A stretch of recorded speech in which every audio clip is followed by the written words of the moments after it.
Hello folks, welcome back to Marvelous Videos, where today we're looking into the classic cult action movie Cyborg. Released in 1989, the movie has a lot of lore behind it, which we're going to explore today. Before we begin, hit that subscribe button and make sure to turn the notifications on. Let's begin.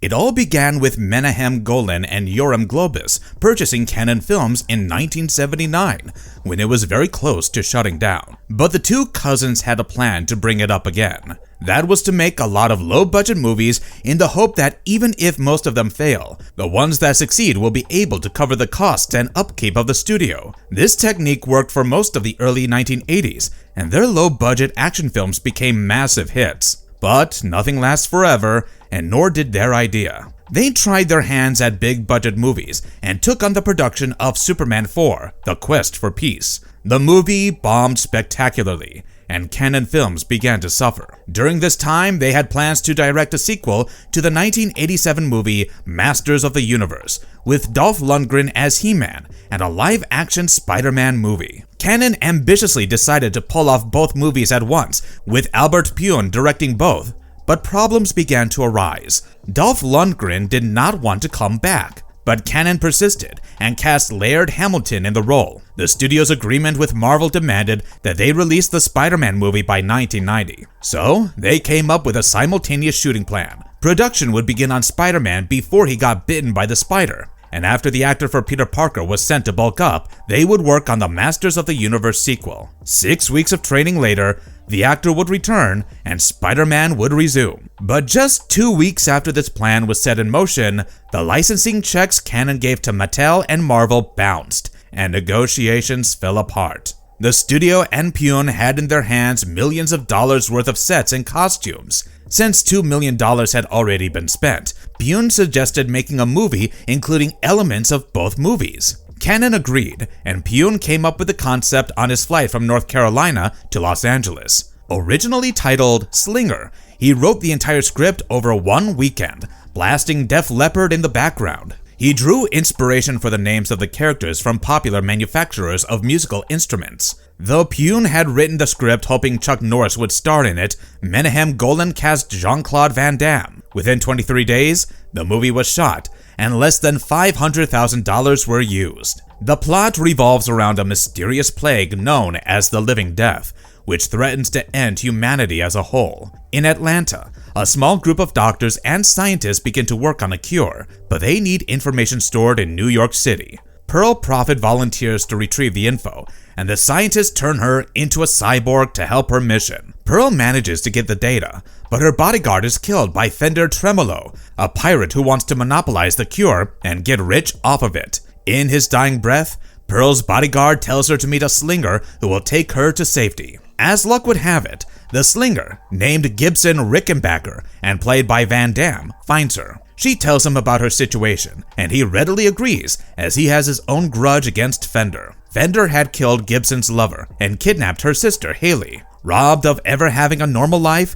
Gibson had made it his life's mission to kill Fender. Unfortunately, Fender's gang knocks Gibson out to kidnap Pearl. They slaughter a family and steal their boat to head to Atlanta. When Gibson wakes up, he begins to follow the pirate gang. On his way, he is attacked by Nadie Simmons, a young woman who mistook him for a pirate. Nadie, who was orphaned by the plague, joins Gibson in his avenging mission. Though Gibson warns her and tries to convince her to stay away, Nadie makes up her mind to accompany him. The duo finds the pirate gang in Charleston, where Gibson is shocked to see Haley as a loyal follower of Fender. He manages to get Pearl alone and asks her to come with him. But by this time, Pearl has no faith in the slinger. She tells him that he is too weak to take on the entire pirate gang on his own. So, her plan was to go with him to Atlanta and attack him there, as she has dependable resources at her disposal in Atlanta. Before Gibson can make a case for himself, the pirates attack him once again, and he flees with Nadie. Fender is not one to give up easily, as he follows Gibson and beats him up thoroughly. He crucifies his tired but alive body onto the mast of a beached old ship.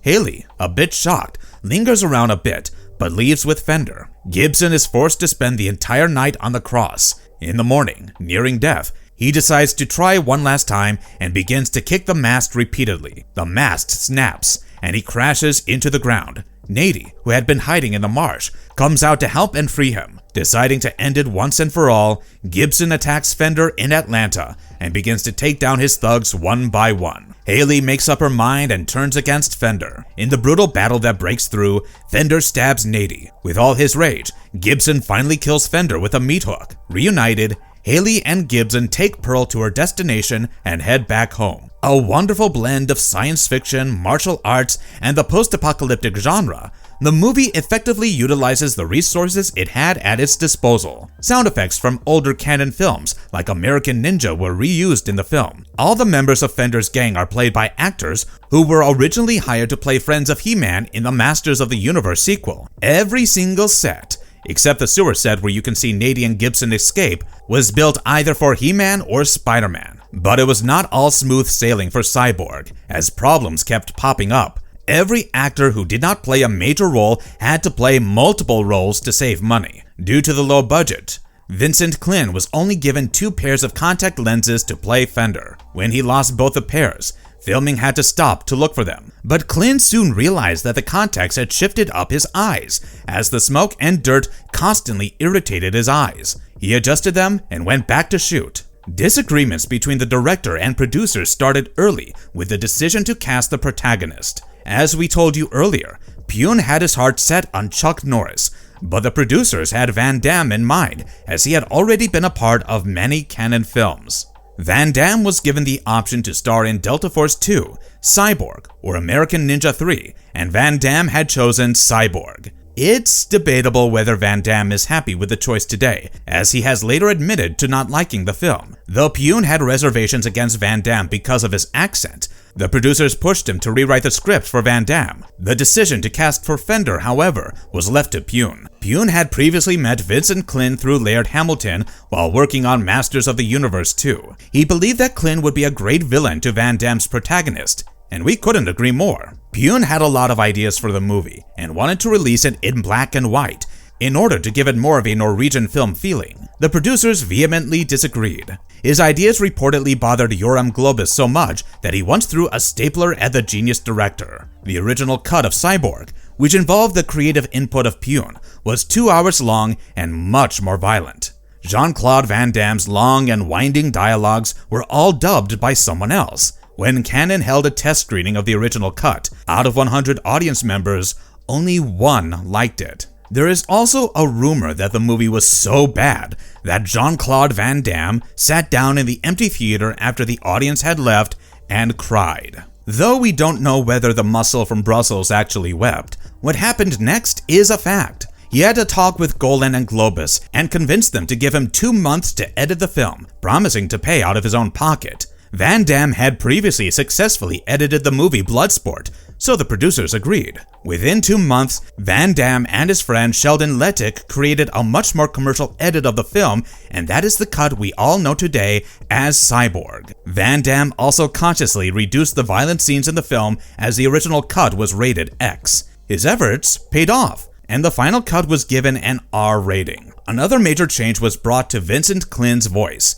In real life, Klin has a higher-pitched voice, which the audience laughed at during the test screening, so Branscombe Richmond dubbed over all his lines. Van Damme was also responsible for the opening monologue of Fender, which sets the mood for the entire film. In 2011, Albert Pune got his hands on the original director's cut thanks to composer Tony Riparetti, whose original score was replaced in the movie by Kevin Bassenson. It was released in 2014 with the original title Slinger in Germany. This cut is extremely violent and also shows the bloody death of Brick Bardo. Say what you want about Van Damme's cut, but the man knows how to prepare a movie for a commercial release. The movie made over $10 million after its release on April 7, 1989. The critics, however, were not too impressed with the movie and gave it generally negative reviews. Film critic Roger Ebert even included it in his list of the most hated movies. But many cinephiles are massive fans of this movie, which has earned it a cult status. A tragedy that unfortunately happened on the set was the eye injury of Jackson Rock Pinckney. Jackson was a stuntman who played one of the pirates that Van Damme had to fight against. Jackson, who was a soldier in the US Army at the time of filming, was supposed to rush at Van Damme with a prop knife, and Van Damme was supposed to kick it out of his hand and slash his throat open with the rubber knife. Van Damme hit Jackson's eye with the knife during the scene and injured it. The injury significantly hurt Jackson's vision, and he was discharged from the Army. As the injury was permanent, Jackson sued Van Damme for more than $10,000 in a North Carolina court. While Van Damme's lawyer argued that the injury was just an argument, Jackson's lawyers had a different story. They claimed that the action star went above and beyond to make his fight scenes look realistic, and his willful recklessness was the reason for Jackson's injury. Though Jean-Claude Van Damme's lawyers had no evidence to back up their claim, Jackson's lawyers provided many. They all gave examples of injuries that Van Damme had caused on set. For starters, before the injury, Van Damme had come very close to poking Jackson's eye. Blaise Lung, a martial arts expert who played one of the thugs, had been thrown with excessive force against a concrete wall and had been bruised. Van Damme had also kicked another stuntman, Timothy Baker, in the groin so hard that it took him 5 minutes to regain composure. During all of these injuries, Van Damme had never asked his fellow actors whether they were all right, nor had he helped them up. The court was thus moved to rule in favor of Jackson, and Van Damme had to pay $487,000 in damages. In the early 1990s, Van Damme was asked on the Arsenio Hall show whether he had any experience suffering or inflicting accidental injuries on set. Van Damme said no, and continued on with the next question. You would think Jean-Claude Van Damme would have learned his lesson about using excessive force by now, as he had been sued. But nope.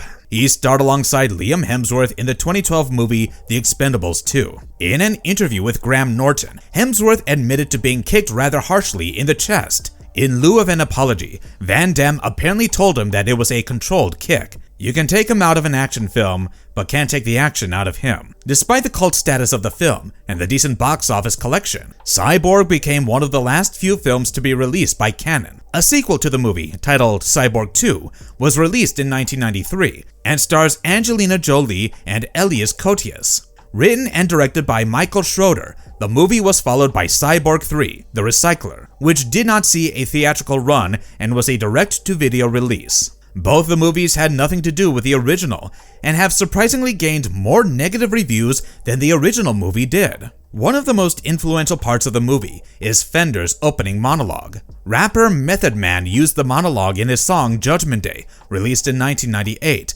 and death metal band Mortician used it in the song World Damnation. You can also find the monologue in Resurrection by Chimeras, a metal band, and a Christian grindcore band called Vomitorial Corpulence. If you happen to be a huge fan of Cyborg, but want to read more of the Slinger's adventures, we've got you covered. At the time of Cyborg's home video release, Canon released a one-shot comic book that ends on a cliffhanger. The comic sets you up for the movie and acts as a great appetizer. Made by writer Noah Cirque and artists Pete Von Schally and Mike Van Cleve, the comic also has behind-the-scenes interviews and articles. The comic was later reprinted for limited editions of the movie published by Plaion, the Austrian-German company, and ESC, the French company. Albert Pyun had plans to make Cyborg Nemesis, a prequel to the movie. Originally called Cyborg, Rise of the Slingers, the prequel explained the emergence of the plague, the fall of civilization, and how the pirates rose to terrorize the survivors. It was also going to explain how the Slingers were created. The movie entered production nearly 20 years after the original film, with the final title as Cyborg Nemesis: The Dark Rift. There were rumors that Steven Seagal was going to star with Vincent Klin and Terry Batson reprising their roles. Fans were excited to hear rumors that stated that the movie would explore Melanie, Gibson's mom, who was also a slinger. Unfortunately, in 2013, Pyun was diagnosed with multiple sclerosis. In 2016, Pyun told fans that though the movie had been completely shot, due to its progressing dementia, the movie would be abandoned. With Pyun's death in 2022, the fate of Cyborg Nemesis: The Dark Rift remains shrouded in mystery. I'm a cyborg. Marvelous verdict.